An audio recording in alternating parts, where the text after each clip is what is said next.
किसानों को बड़ी राहत की तैयारी है। जी हां, फर्टिलाइजर सब्सिडी बढ़ाने पर सरकार अब विचार कर रही है। नमस्कार, मैं हूं आपके साथ आयुषी गुप्ता। बजट 2026 को लेकर के चर्चा तेज हो गई है। आए दिन अलग अलग सेक्टर्स को लेकर के रिपोर्ट सामने आती रहती है। अब किसानों के फायदे के लिए एक रिपोर्ट सामने आ रही है। बताया जा रहा है कि किसानों के लिए आने वाला बजट 2026 बेहद खास हो सकता है। सूत्रों के मुताबिक सरकार फर्टिलाइजर सेक्टर के लिए सब्सिडी बढ़ाने पर विचार कर रही है। ये कदम इसलिए उठाया जा रहा है ताकि ग्लोबल अनिश्चितता और कीमतों में उतार चढ़ाव से निपटा जा सके। आइए एटी नाउ स्वदेश की खास कवरेज से इस पूरी रिपोर्ट पर एक नजर डालते हैं। सूत्रों के अनुसार जो जानकारी मिल रही है, फर्टिलाइजर मंत्रालय ने वित्त मंत्रालय को प्रस्ताव भेजा है जिसमें सब्सिडी आवंटन बढ़ाने की मांग की गई है।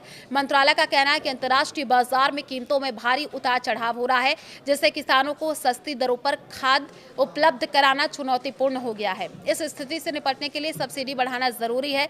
जानकारी के मुताबिक ओवरऑल सब्सिडी आवंटन में 10 से 15% तक बढ़ोतरी हो सकती है।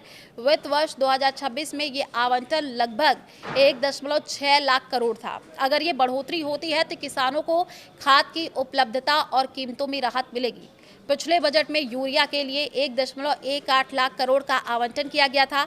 वहीं आपको बता दें कि एनबीएस यानी न्यूट्रिएंट्स बेस्ड सब्सिडी कैटेगरी के फर्टिलाइजर के लिए 49,000 करोड़ की सब्सिडी दी गई थी। खरीफ और रबी सीजन में बढ़ती मांग को देखते हुए सरकार अब सब्सिडी बढ़ाने पर विचार कर रही है। सरकार ये चाहती है कि घरेलू बाजार में पर्याप्त मात्रा में फर्टिलाइजर उपलब्ध रहे और वो भी किफायती दरों पर। इसके लिए कंपनियों पर ज्यादा बोझ न पड़े, इसलिए सब्सिडी बढ़ाना जरूरी है।